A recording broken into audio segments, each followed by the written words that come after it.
Bismillahirrahmanirrahim. Assalamualaikum warahmatullahi wabarakatuh. Waalaikumsalam warahmatullahi. Bismillah walhamdulillah wassalatu wassalamu ala rasulillah Sayyidina Muhammadin ibni Abdillah wa ala alihi wa sahbihi wa mawalah. La hawla wa la quwata illa billah. Sahabat podcast Kemangi yang berbahagia luar biasa, kita kembali bertemu bersua kembali dalam acara podcast Kemangi yang insya Allah akan rutin disiarkan setiap hari Kamis melalui volume kantor Kementerian Agama Kabupaten Banyuwangi. Hari ini Kamis 15 Agustus 2024 kita kembali bertemu, dan di tengah-tengah kita sudah hadir beliau yang terhormat Bapak Haji Zainal Abidin SAG MAG. Kita kenal semuanya, beliau adalah Bapak Haji Banyuwangi. Selamat datang Pak Haji. Assalamualaikum Bu Leni. Waalaikumsalam warahmatullahi. Assalamualaikum untuk sahabat podcast Kemangi semuanya. Semoga sehat semuanya. Amin amin. Pak Haji sehat nggih? Alhamdulillah. Baik. Dalam kesempatan yang luar biasa ini kita diberikan waktu yang juga luar biasa. Kita akan ngobrol berbincang banyak terkait dengan pelaksanaan haji tahun 2025, dan alhamdulillah pelaksanaan haji di tahun 2024 kemarin sukses luar biasa. Alhamdulillah bulan. Alhamdulillah semua jamaah sehat, bisa menjalankan ibadah dengan khusyuk. Segala ritualnya juga bisa terlaksana. Baik, Bapak Haji Zainal Abidin, terkait dengan pelaksanaan ibadah haji tahun 2025. Kira-kira apa saja yang harus sudah dipersiapkan khususnya bagi jamaah haji Banyuwangi, apa-apa yang harus dipersiapkan sedari dini? Terima kasih Bu Leni dan sahabat podcast Kemangi semuanya. Alhamdulillah ya. Jadi untuk penyelenggaraan ibadah haji itu tidak ada kata selesai, tidak ada kata ini sudah berakhir, tidak.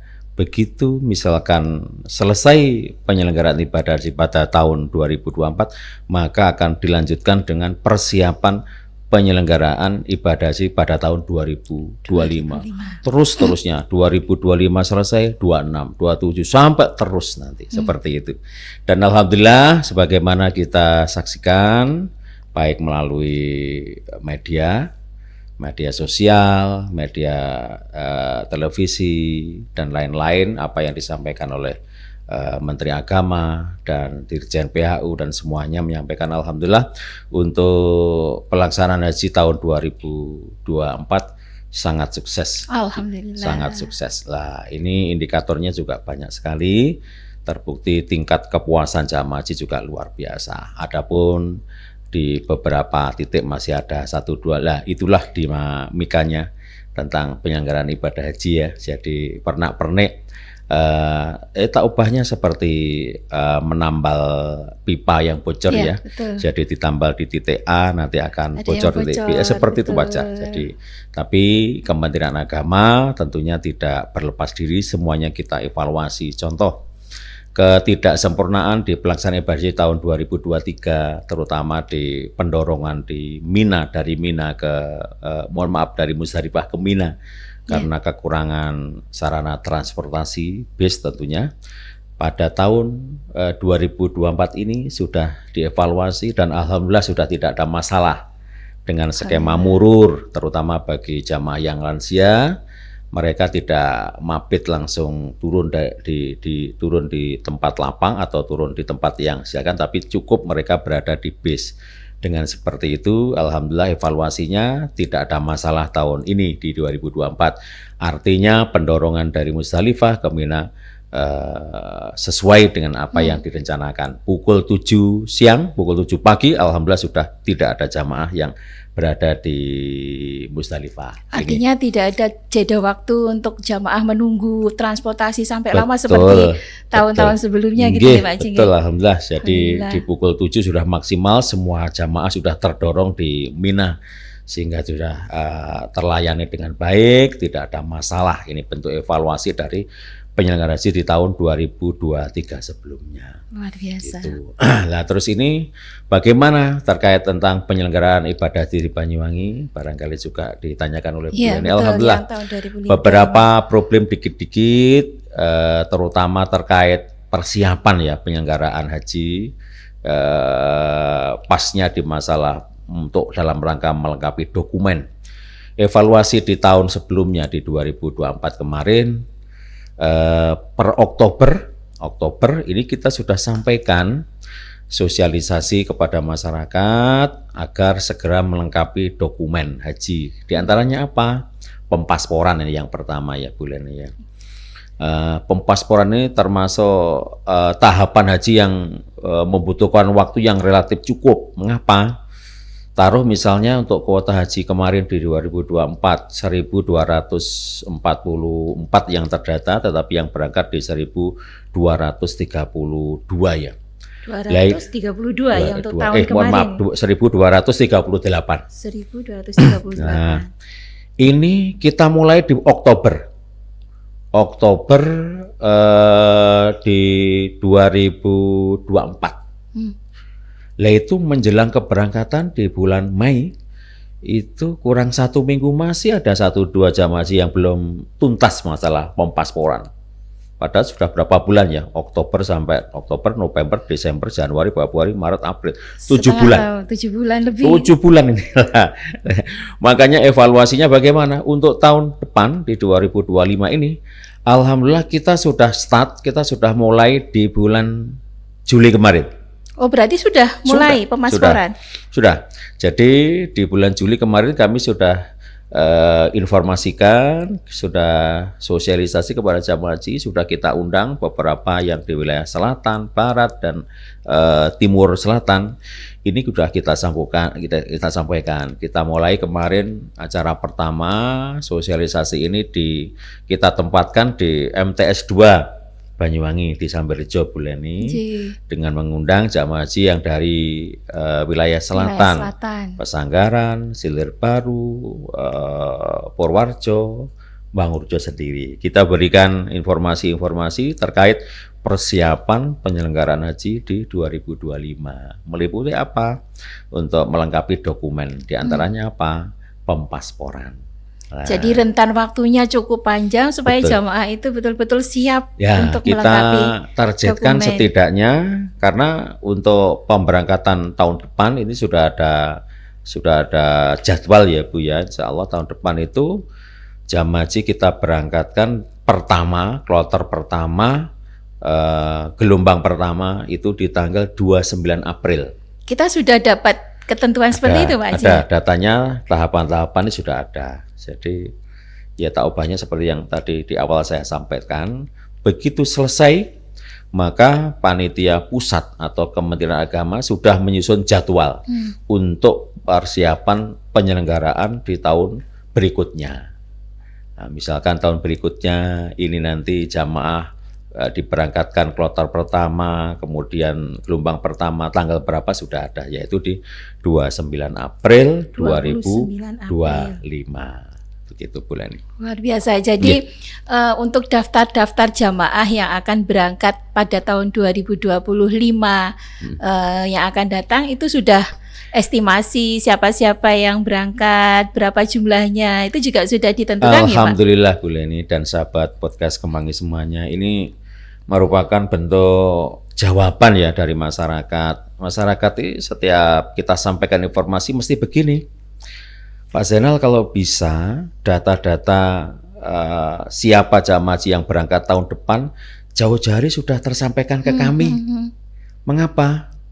Karena untuk pelunasan dan hal-hal lain itu semuanya butuh persiapan Pak Zainal.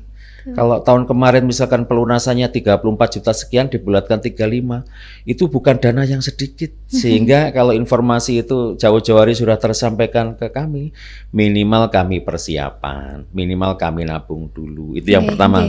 Yang kedua, kalau informasi tentang estimasi keberangkatan 2025 ini sudah tersampaikan ke kami juga persiapan kesehatannya. Ya, karena apa? Sebagaimana kita tahu haji itu adalah ibadah fisik. Betul. sehingga semuanya juga harus disiapkan. Nah ini kita evaluasi tahun ini, sehingga ini jauh-jauh hari kalau tidak salah kita hitung 9 bulan sebelum keberangkatan jamaah sudah kita berikan informasi termasuk data estimasi keberangkatan 2025 bulan ini. Dan sahabat Puskes, itu diambil dari mana Pak? Kami ambil dari sistem komputerisasi haji terpadu Siskohat. Kami tarik data, kami tarik dimulai tanggal 28 Februari 2012 karena itu akhir kemarin 27 Februari ya yang berangkat.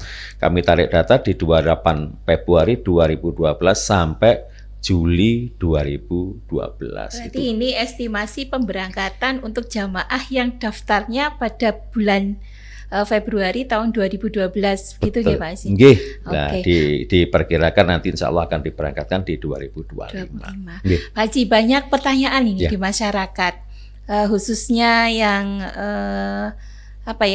terkait dengan pendampingan, penggabungan, terus kemudian pelimpahan. Ada yang kurang begitu paham apa istilah-istilah seperti itu. Mungkin bisa dijelaskan, Pak. Pas ini, Bu Leni dan sahabat podcast Kemangi semuanya. Dimulai di 2024 kemarin, alhamdulillah ini sudah ada semacam kebijakan policy dari Dirjen BHU tentang penggabungan mahram dan pendampingan. Nah ini apakah tahun depan ada? Kita berdoa mudah-mudahan ada ya, karena saya melihat begitu luar biasa membantu sekali policy dan kebijakan ini, dampaknya luar biasa bagus untuk jamaah haji. Indikatornya di mana? Data yang kita punya 2023 ketika jamaah haji berangkat tanpa pendamping itu, sahabat podcast Kemangi semuanya, mohon maaf, ini jamaah haji kita yang meninggal ada 7. Tahun ini? Bukan, kemarin. Tahun 2023. Yang waktu itu belum ada policy penggabungan mahram dan pendampingan. Lah ya gimana ya, misalkan untuk lansia yang tidak mandiri, hanya sekedar untuk memenuhi kebutuhannya sendiri, ini harus didamping orang lain. Sekedar hanya untuk mohon maaf mandi, BAB, ke kamar mandi, ini harus didamping orang lain. Dan itu pada 2023 tidak ada pendampingnya. Sehingga kita bisa bayangkan bagaimana silakan seperti itu. Alhamdulillah pemerintah melalui Kementerian Agama menangkap ini.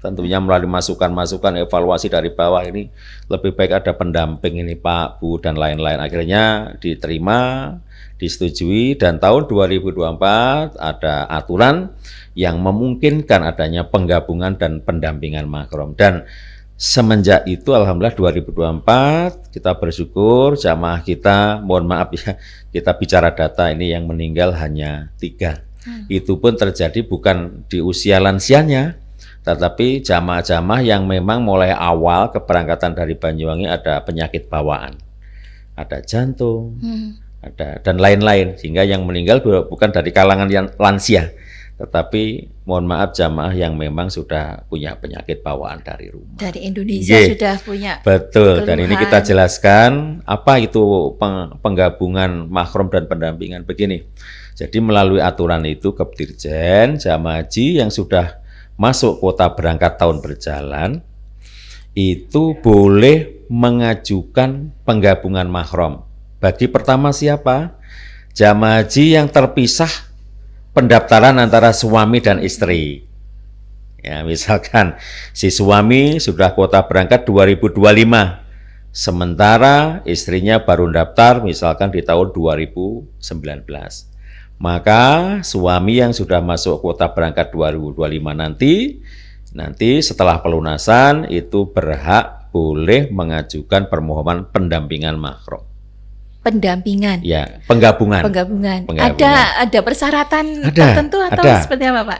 Yang paling penting nanti jamaah yang akan digabung itu sudah daftar 5 tahun sebelum tahun keberangkatan. Oke, berarti contoh, ini perlu siap-siap. Ya, untuk pemberangkatan 2025, maka yang akan digabung itu minimal sudah daftar 2020.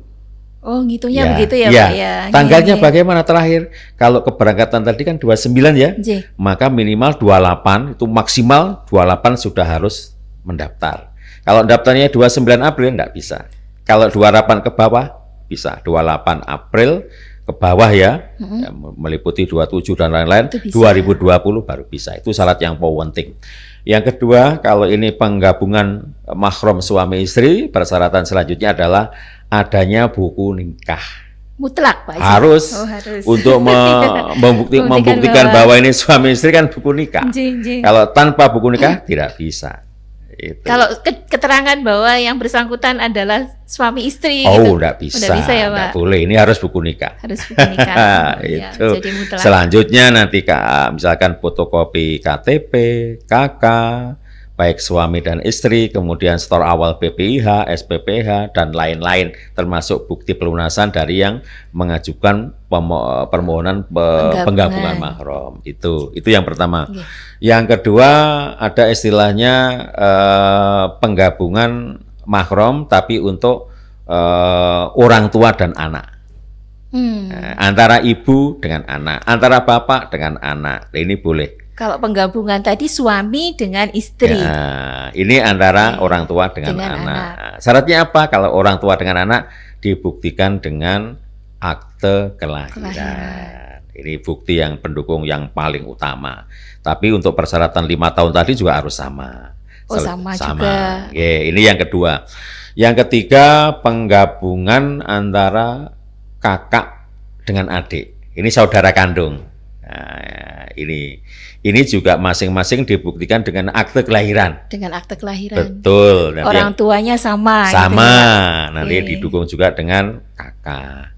Terus yang selanjutnya ini ada penggabungan antara mertua dengan anak menantu. Ini bisa Bu Leni?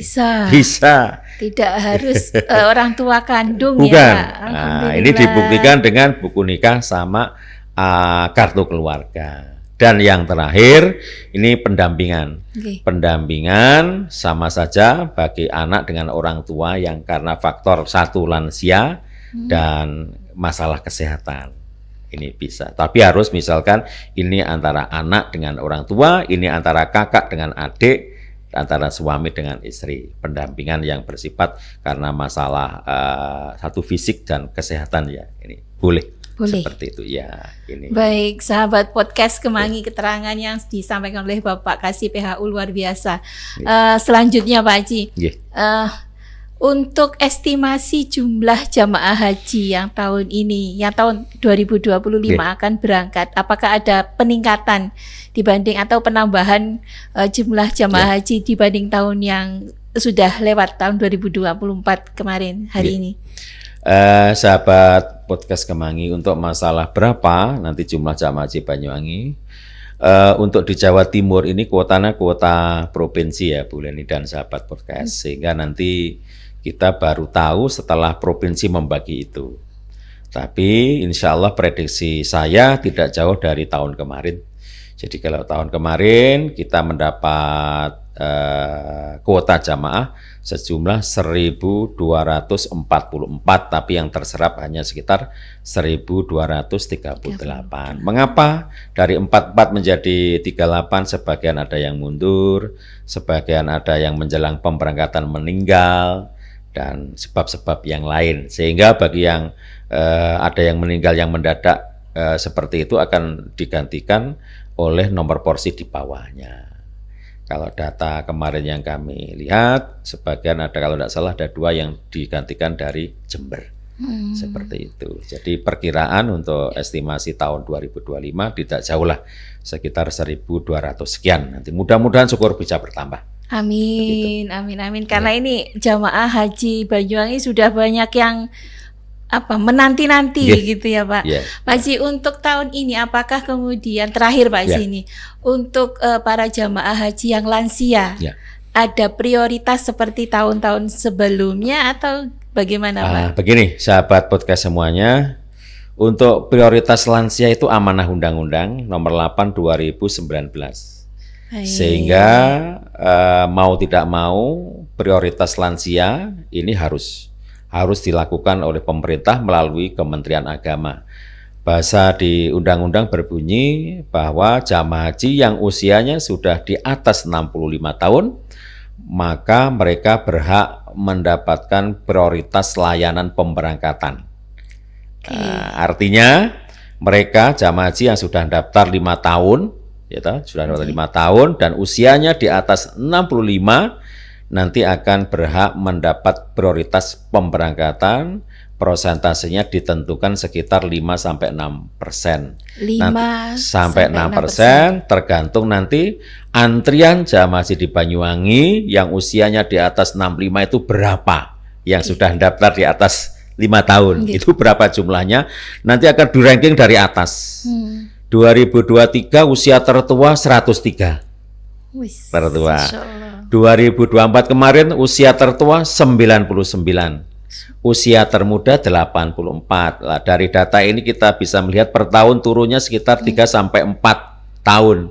Lah, 2025 perkiraan saya nanti usia tertua dari 99 dikurangi 3-4. Lah, mungkin sekitar 96 ya, 96 atau 97 tertua. Lah, nanti bisa jadi termuda 84 dikurangi 3-4 bisa jadi 80. Nah, seperti itu. Jadi untuk dipahami semua teman-teman, sahabat podcast Kemangi, bahwa untuk prioritas lansia, mohon maaf tidak ada pengajuan, tidak ada permohonan. Sekarang tidak ada permohonan? Tidak ada. Semuanya melalui by, atau semuanya bahasa di undang-undang by system. By system. Nah, sistem nanti yang akan mengambil ranking dari jamaah haji di Banyuwangi yang tertua itu siapa, berapa umurnya, nah nanti ditarik ke bawah sejumlah 5-6%. Contoh tahun 2024 kuota kita 1.244, kita dapat kalau tidak salah 73 jamaah haji prioritas lansia. Itu. Kalau seandainya, nyun sewu Pak Haji, saya potong, kalau seandainya dari 74 itu tidak sampai sebanyak itu lansianya di prioritas estimasi keberangkatan, berarti itu harus mengambil kuota di bawahnya gitu ya Pak? Tidak. Jadi misalkan undang-undang sudah dengan persentase tertentu, kita lihat itu sekitar 5-6%. Ini misalkan ya, kuota kita kan 1.200 sekian. Kalau 6%, 7% kan sekitar, ketemu kemarin angka sekitar 70-an, 74. Lah itu bagaimana? Nanti sistem yang akan menentukan melalui Siskohat. Ya, jadi prosentase 6-5, 6-7% itu berapa, nanti by name-nya siapa-siapa, terambil di ranking, nanti difilter dari usia tertua. Kalau itu misalkan tahun depan tetap 1.300, maka dikalikan sekian persen itu, maka akan ketemu jumlah sekitar 70-an. Nah itu di ranking paling atas paling tua. Jadi itu sistem nanti yang akan meranking. Luar biasa. Sahabat podcast Kemangi, waktu 25 menit itu tidak lama ternyata ketika kita ngobrolkan sesuatu yang sangat dinanti-nantikan oleh sahabat podcast. Sama Bu Leni, jadi waktu tunggu yang sekarang ya, 33 tahun untuk pendaftaran haji sekarang. Jadi pendaftaran 2024, maka estimasi keberangkatan tambah 33 tahun. Berapa itu? Berarti nanti perkiraan berangkat di 2059 ya? Iya. Itu bukan waktu yang lama ternyata. Karena kalau untuk menunggu ibadah haji tidak ada waktu yang lama. Betul. Tapi yang mengangan-angan ini kayak lama gitu ya.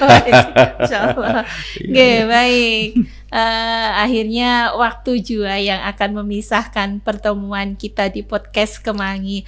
Banyak informasi yang harusnya kami gali, tetapi insya Allah di lain waktu akan disambung kembali dalam pembahasan yang sama atau barangkali mungkin pada pembahasan yang berbeda. Terakhir Pak Haji, mohon izin untuk memberikan closing statement. Alhamdulillah, jadi setiap tahun penyelenggaraan ibadah haji selalu kita evaluasi, mulai dari persiapan penyelenggaraannya, mulai pempasporan, kemudian tahapan selanjutnya rekam biometrik untuk dalam rangka request visa, terus selanjutnya kemudian cek dan pemeriksaan kesehatan, terus kemudian tahapan selanjutnya pelunasan.